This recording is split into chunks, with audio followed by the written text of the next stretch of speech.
Assalamualaikum warahmatullahi wabarakatuh. Ya Rabbi bil Mustafa balligh maqasidana waghfir lana ma madha ya wasi'al karami.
Ki Haji Dr. Andes Muhammad Ja'far, Ki Haji Ahmad Habibi Abdul Rashid Ramli, Ki Haji Zulfa Mustafa Muqarrabin Yusuf, matta'anallahu fi tuli hayatihim.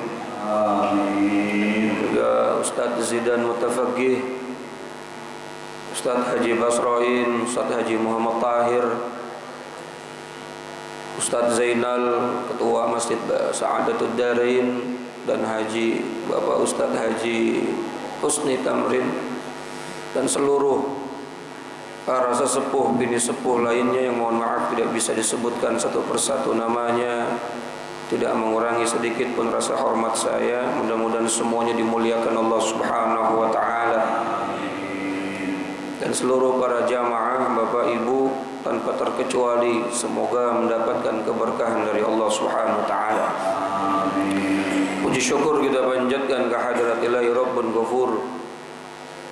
Pagi hari ini biqudratillah wa biiznih kita bisa sama-sama kumpul hadir kembali di majlis rutin kita setiap hari Ahad.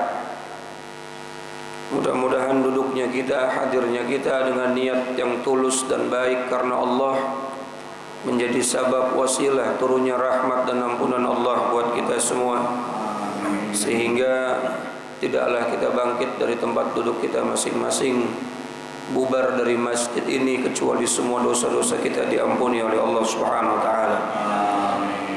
Al-Fatiha bil qabul wa ila hadratir Rasul ala hadhihi niyyah wa ala kulli niyyatin salihah wa ala man nawa salafus salih wa ila hadratin nabiyil mustafa sayyidina wa habibina wa syafi'ina wa maulana Muhammadin sallallahu alaihi wa alihi wa sahbihi wa sallam wa ala alihi wa sahbihi wa dhurriyyatihi بيته الكرام، ونخص خاصة لحضرة مؤلف هذا الكتاب السيد الشيخ زين الدين بن علي المليباري الفناني، والسيد الشيخ نواوي بن عمر الجاوي البنتني، ومشايخنا في الدين الأحياء وميتهم، أن الله يعلي درجاتهم في الجنة ويعيد علينا من بركاتهم وأسرارهم وأنوارهم وعلومهم ونفحاتهم في الدين والدنيا والآخرة، وإلى أرواح والدينا وآبائنا وجميع المسلمين والمسلمات والمؤمنين والمؤمنات الأحياء منهم والأموات. إلى حضرة النبي الفاتحة. أعوذ بالله من الشيطان الرجيم. بسم الله الرحمن الرحيم. الحمد لله رب العالمين الرحمن الرحيم مالك يوم الدين. إياك نعبد وإياك نستعين اهدنا الصراط المستقيم صراط الذين أنعمت عليهم غير المغضوب عليهم ولا الضالين. رب اغفر لي. بسم الله الرحمن الرحيم. قال المصنف رحمه الله تعالى: ونفعنا بعلومه وأمدنا بأسراره في الدارين آمين. فيذبح عن الغلام شاتان. 53 ya? Hah?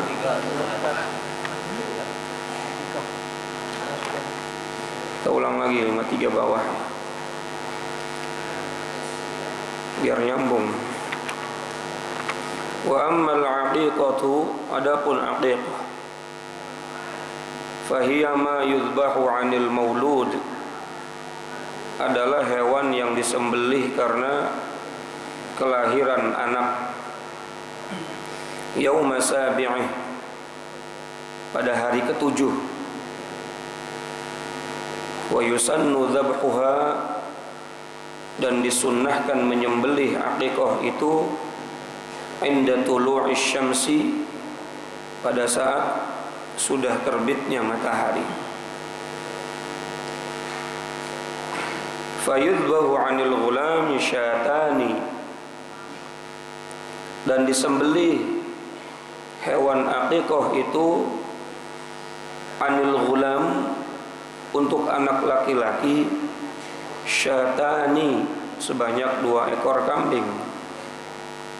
Wa 'anil jariyati, sedangkan untuk anak perempuan syatun adalah 1 ekor kambing.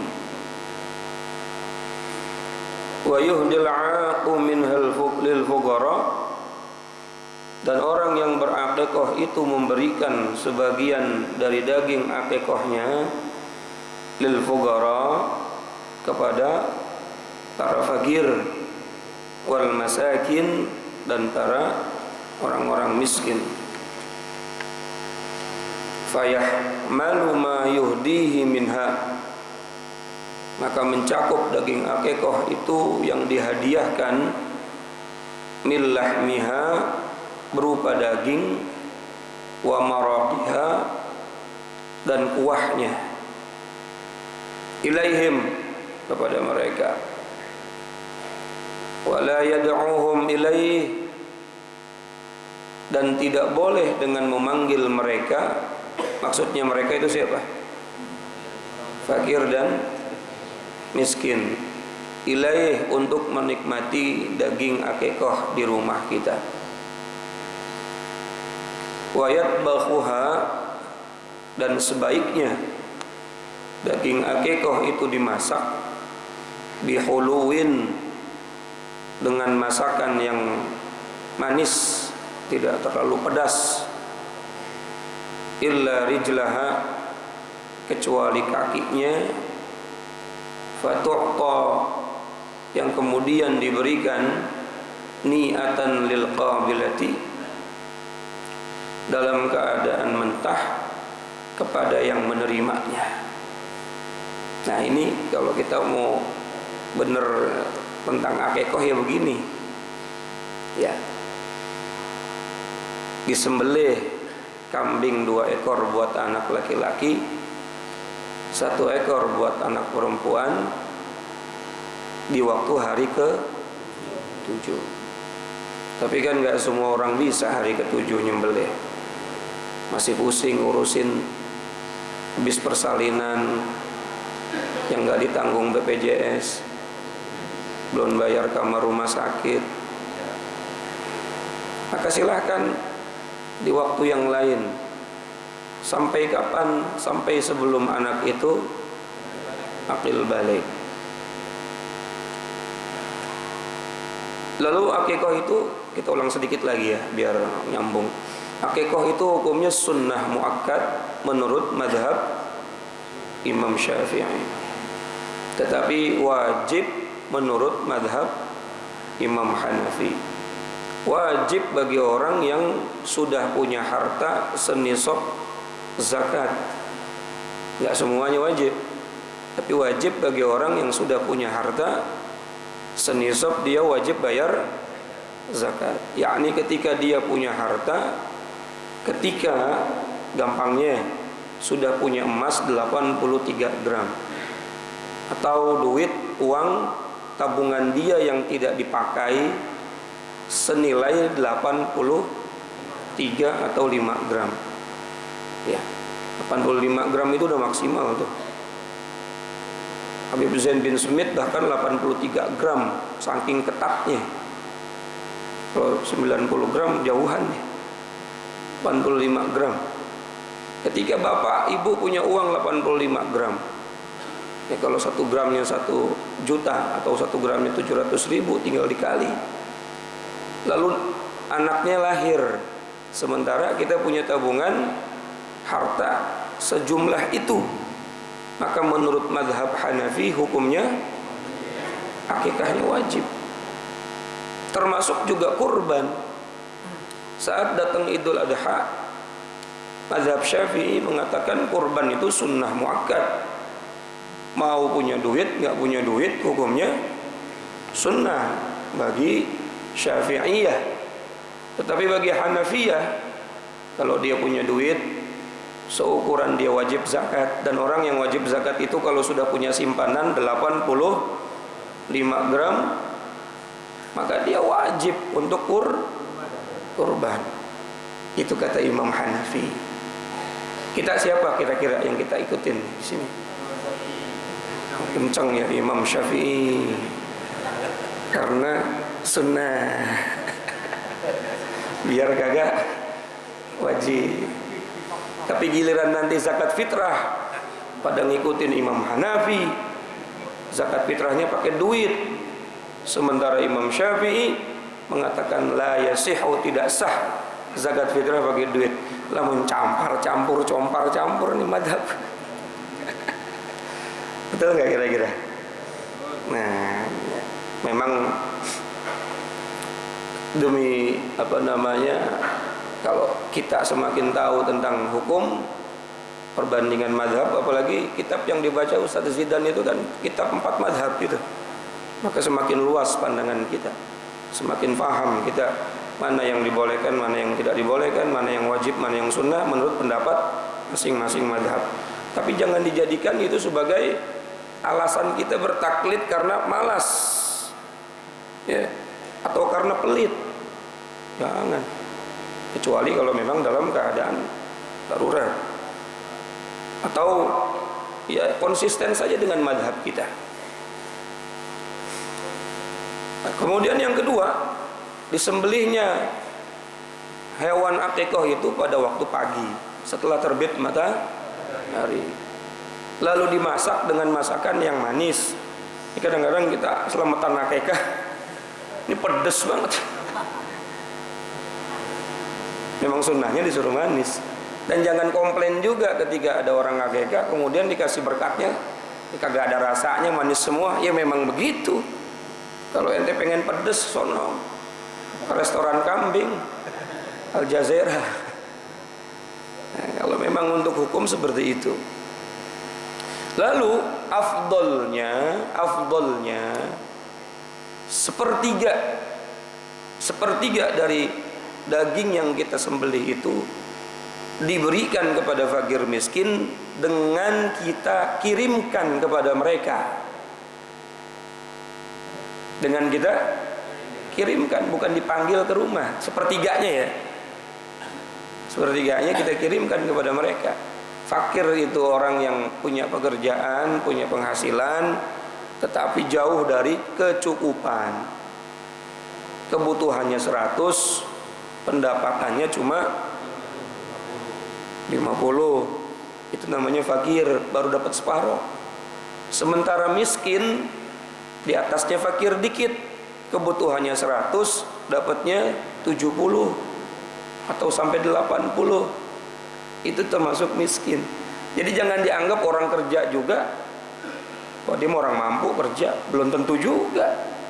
Walaupun gajinya 5 juta, 10 juta misalnya, tapi kalau kebutuhannya 20 juta, banyak amat 20 juta, lebih bininya 3. Akhirnya dia banyak kebutuhannya. Nah, oleh karena itu dikasihkan kepada mereka. Tapi yang paling utama yang kita lihat betul-betul tidak mampu. Lalu 2/3 boleh deh kita jadikan hadiah buat siapa saja. Kita undang orang datang ke rumah, silahkan. Tetapi yang buat fakir miskin, usahakan kita kirimkan. Nah, kan kita tahu nih kanan kiri kita atau saudara kita siapa yang tidak mampu, ya kita kirim sebelum acara. Itu afdal ya. Lalu kaki daripada hewan yang diakikahkan itu tidak dimasak, tetapi diberikan secara mentah. Illa rijlaha, kecuali kakinya, fatu'tani'atan, yang kemudian diberikan dalam keadaan mentah, lil qabilati, bagi orang yang menerimanya. Nah, kalau misalnya bisa seperti ini afdol. Nggak bisa kayak begini boleh nggak? Ya, yang penting akikah nggak apa-apa. Afdolnya, idealnya kalimatnya begitu ya begitu. Ya, idealnya seperti itu. Waktunya 7 hari. Kemudian diberikannya, diantarkan kepada fakir miskin. Kakinya jangan juga dimasak semua, tapi dibagikan atau diberikan dalam keadaan mentah. Itu idealnya. Karena Nabi SAW bersabda, aqal Hasan wal Husain yauma sabi'ahu. Aku mengakikahkan Sayyidina Hasan dan Sayyidina Husain pada hari ke-7 kelahirannya. Wa yahliku ra'sahu, kemudian aku cukur rambutnya. Wa yusammahu, dan aku beri kepadanya nama yang baik. Jadi hari ke-7 itu adalah waktu paling ideal kalau ingin mengikuti sunnah Nabi. Nah, akikah boleh lewat dari hari ke-7. Cukur rambut sama kasih nama jangan lewat. Bu, kalau akikah boleh lewat dari hari ke-7, tetapi kalau cukur rambut sama kasih nama jangan lewat. Karena rambut yang ada pada saat dilahirkan anak tersebut, rambut yang mengandung penyakit, kan lama di dalam kandungan tuh, kena darah, kena apa, cukur. Gak mungkin Nabi ngajarin begitu kalau gak ada manfaat dalam kehidupan manusia. Apalagi nama, jangan sampai udah hari ke-7 namanya belum dapat. Siapa namanya? Ntar masih mikir. Nah, lalu beri nama kepada anak-anak kita itu dengan nama yang kata Nabi 2, mengandung pujian atau nama yang mengandung doa. Nama yang mengandung pujian boleh pakai bahasa Arab, boleh pakai bahasa Indonesia. Karena pujian itu kan maqasidul qalb, dari hati memuji. Jadi kalau nggak tahu artinya nggak bisa muji dia. Indah, cantik boleh pakai bahasa Indonesia. Atau nama yang mengandung doa pakai bahasa Indonesia juga boleh. Jaya makmur abadi selamanya, ya boleh. Jangan pakai bahasa Arab tapi nggak tahu artinya. Nggak taunya artinya jauh daripada apa yang kita inginkan. Mentang-mentang kita senang baca surat Waqiah, anak kita lahir, kita namain anak kita Siti Waqiah. Al-Waqiah kan artinya hari kiamat. Betul nggak? Tanya sama ustaz, tanya sama guru, tanya sama orang yang ngerti bahasa Arab kalau pengen ngasih nama bahasa Arab. Beres masalah akikah. Kemudian kita lanjut ke bagian berikutnya. Wal hadiyu. Penyembelihan yang ketiga setelah kurban akikah, yang ketiga ada yang namanya al hadiyu. Apa itu hadiyu? Wa huwa, dan adapun hadiyu adalah ma yusaqu lil harami, hewan yang disembelih pada waktu ihram, takarruban ilallah, karena untuk mendekatkan diri kepada Allah. Hewan hadiyu itu adalah hewan yang disembelih saat kita haji di tanah haram, niatnya untuk mendekatkan diri kepada Allah. Biasanya dilakukan sama dua orang kelompok haji, yakni haji tamattu sama haji qiran. Kalau ifrad kagak, karena haji itu ada 3 jenisnya, ada ifrad, ada tamattu, ada qiran. Nah, yang tamattu dan qiran ini wajib untuk menyembelih hewan yang namanya al-hadiyu. Dalam Al-Quran Allah berfirman, "Faman tamatta'a bil umrati ilal haji, famastaysara minal hadi." Maka kalau kalian bertamattu dalam haji, maka carilah hewan yang paling mudah kau dapatkan untuk disembelih. Bahasa gampangnya orang-orang sekarang bayar dam. Ya wajib. Haji apa tadi? Tamattu sama haji qiran. Karena dia banyak tidak melakukan yang diwajibkan dalam haji. Kalau rukun haji pasti dilakukan, yang wajib banyak yang tidak dilakukan atau tidak tepat waktunya melakukannya. Nah, itu namanya tamattu atau qiran. Itu hewan yang disembelihnya namanya al-hadiyu. Hukumnya wajib. Tetapi kalau tidak bisa menyembelih, faman lam yajid fasiyamu thalathati ayyamin fil haji wa sab'atin idza raja'tum. Kagak punya duit, perbekalannya habis, mau nyembelih hewan hadiyu tidak ada, maka gantinya puasa 3 hari di tanah suci, 7 hari kalau sudah sampai di tanah air. Pak yang mau berangkat haji, ya kagak ada yang amin ya. 3 hari di tanah suci, 7 hari di tanah air. Karena hukum puasa ini adalah wajib, maka dia wajib niat di malam hari. Karena hukum fikih Syafi'iyah itu mewajibkan niat di malam hari. Dan sebutkan kalau Bapak niat bayar damnya itu karena haji tamattu, ya sebutkan tamattunya. Kalau qiran disebutkan qirannya. Wa itu shauma ghadin litamattu fardhu lillahi ta'ala. Nawaitu shauma ghadin lil qiran fardhu karena Allah ta'ala. Malam hari, 3 hari di mana? Tanah suci, 7 hari di tat lupa waktu di tanah suci. 10 hari di tanah air. Mau kagak mau. Ya. Ada kaul mengatakan dibolehkan. Seandainya dia betul-betul udah kagak nyembelih hewan di sana, sudah tidak puasa di sana, maka 10 hari dia puasa di tanah air. Tapi kalau menurut Al-Quran, ya tadi itu, faman tamatta'a bil umrati ilal haji famastaysara minal hadi. Yang pertama, Kalau haji tamattu, maka dia wajib harus nyembelih. Kemudian kalau tidak ada sembelihan atau tidak punya uang untuk menyembelih, faman lam yajid fasiyamu thalathati ayyamin fil haji wa sab'atin idza raja'tum.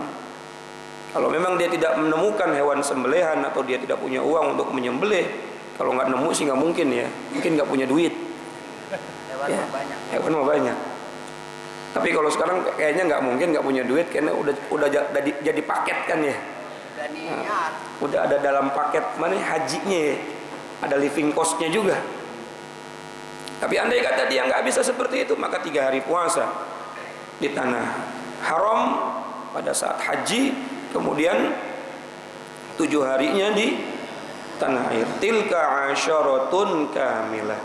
Itulah 10 hari yang sempurna. Al-Quran surat Al-Baqarah.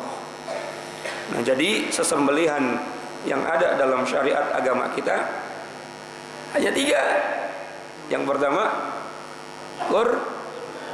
yang kedua agegah, yang ketiga hadiyu. Adapun sembelihan-sembelihan yang lain tergantung niatnya.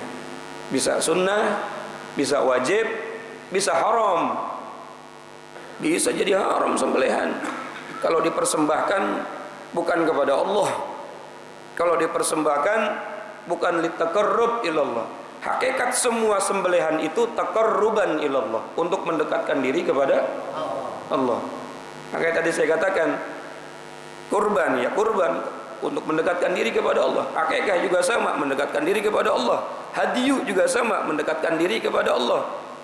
Nah, di luar ini maka bisa jadi sembelihannya sunnah, bisa jadi sembelihannya wajib, bisa juga haram. Yang sunnah bagaimana?